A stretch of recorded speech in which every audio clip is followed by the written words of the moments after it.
This is Denmark, a small country on the Jutland Peninsula, protruding out of Germany and some of its nearby islands, an otherwise smallish country in the middle of Europe. But what if I told you it was actually the 18th largest country in Europe, larger than Ukraine, France, or neighboring Germany? This is Denmark, hovering over the countries in Europe. And this is Greenland, placed over Europe. It is absolutely massive, stretching all the way from Oslo to Tunis in Africa, or from St. Petersburg, which is just 6 degrees away from the Arctic Circle, all the way down to Ankara in Turkey. From an American perspective, it stretches all the way from Montreal in Canada, which is the quintessential cold country, all the way down to Miami and the Bahamas, which literally lie in a tropical zone. And from an Australian perspective, it literally spans the center of the continent from Darwin to Adelaide, while almost spanning the entirety of the east coast. Just imagine trying to drive that distance. Greenland is huge. It is the largest island on the planet. That is, if you consider Australia to be just a continent and not an island, that is. It is also a part of the Kingdom of Denmark, which is what contributes to Denmark's overall size.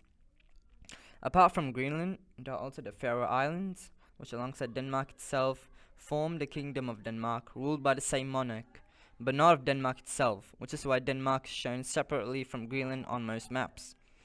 Greenland is autonomous and has its own parliament, controlling internal affairs, although the Danish parliament does have significant authority over Greenland, controlling monetary, defense, and foreign policy. This makes the Kingdom of Denmark the largest country in Europe, at 2.21 million square kilometers, only behind Russia, which is at 2.8 million square kilometers.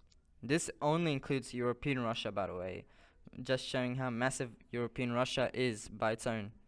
It's like 40% of all Europe. Anyways, I digress. Denmark on its own is a deeply fascinating country in Europe. They are Western Europe's underdog.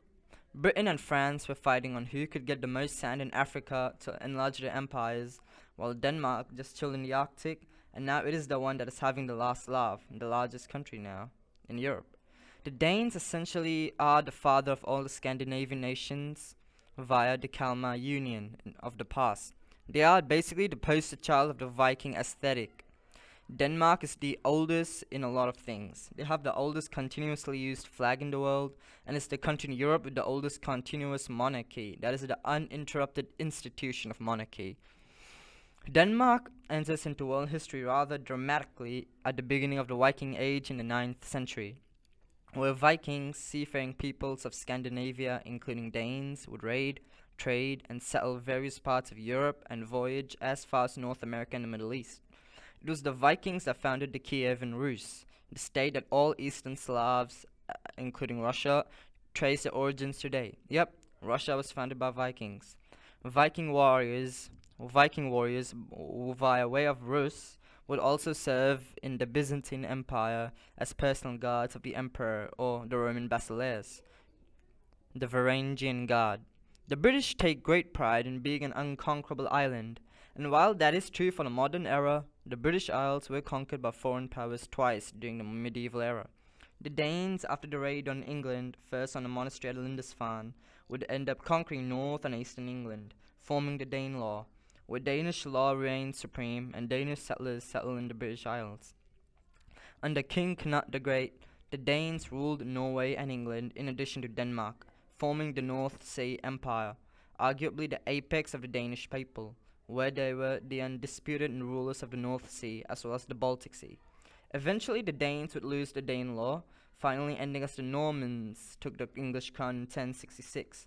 The Normans themselves, while coming from Normandy, from what is now northern France, were actually Danish and Viking settlers themselves, who assimilated into French culture and would be the ones to conquer England.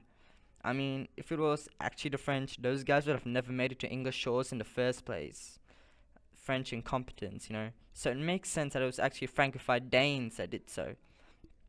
The Normans would later be replaced by the Plantagenets, and the English throne would actually receive some actual French dudes. The Danes were still powerful in the Middle Ages as they became Christianized. Denmark would inherit Norway and its various territories and colonies via the Kalmar Union, orchestrated in the Middle Ages by Queen Margaret of Denmark, to counter the German Hanseatic League, as well as inheriting Sweden and Swedish Finland. This unified all of Scandinavia under the Danish crown, making the union the largest entity in Europe at the time. As the Middle Ages came to a close and the modern age came to dawn, Denmark started to decline in power, as rivals such as England, Rus principalities, and the Holy Roman Empire grew stronger. Denmark adopted Lutheranism as its sole church as the Protestant Reformation gripped Europe, allowing Denmark to centralize and become an absolute monarchy. However, the policies of the Danish crown in Sweden would lead to many Swedish revolts, and after the execution of Swedish noblemen and clergy in Stockholm on November 7, 1620, the rebellion of Gustav Vasa would take place, who was the son of one of the executed nobles. Gustav Vasa would fight Denmark with help from the Hanseatic League, seceding from the Union as the Kingdom of Sweden under the Vasa dynasty. Denmark would soon suffer more losses against Sweden, culminating in the loss of the Scania region in the south of the Scandinavian peninsula to Sweden, in the Treaty of Roskilde, which were an integral part of Denmark since its founding.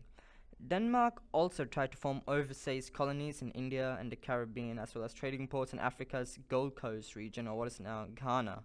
But the efforts weren't that successful, which would lead the Danes to later sell it to other powers like America or Britain.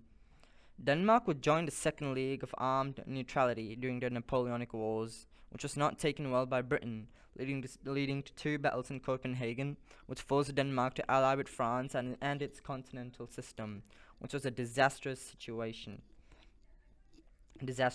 decision.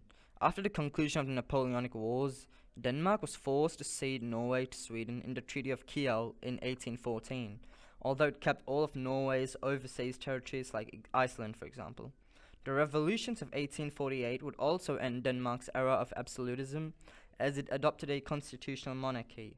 The growth of German nationalism would also threaten Denmark's sovereignty, as Denmark would lose to Austria and Prussia in the Second Schleswig War in 1864, ceding Schleswig and Holstein to Germany, ending Denmark's role as a significant European power. Denmark would later receive northern Schleswig from Germany after World War I. At the time of World War II, as German tanks rolled into Poland in 1939, Denmark was a unique country in Europe. It was the only unsubjugated country in Europe. While it did have massive territorial concessions in the modern era, Denmark was nonetheless never annexed or even occupied by any foreign power in its core territory of Jutland and the Danish archipelago. The closest thing was Britain's bombardment of Copenhagen's ports during the Napoleonic Wars. England was occupied by the Normans and the Danes themselves. France was occupied after the Napoleonic Wars. Germany was subjugated by France during the Napoleonic Wars, which saw the dissolution of the Holy Roman Empire. Russia was subjugated by the Mongols and Tatar yoke. But Denmark was never a subject or a province of another power. This great perception of Danish independence and glory would be shattered in a matter of 6 hours on the 9th of April 1940, as Denmark would be occupied by Nazi Germany, the first time Denmark was conquered by foreign power. Denmark wouldn't be free until May of 1945, when Germany surrendered to the Allies. During German occupation, the Icelandic parliament, which was established after Iceland was given home rule in 1905 by Denmark, would opt out for independence. After the war, Denmark would give Greenland and the Faroe Islands a substantial amount of autonomy and change the Greenland status from that of a colony to a county inside the Kingdom of Denmark. Denmark today is a prosperous and successful nation with some of the highest human development indices in the world. Unlike IKEA, it is a really nice place to be, but when it comes to Lego, I'm sorry. IKEA, you absolutely stand no chance to Lego. Thank you.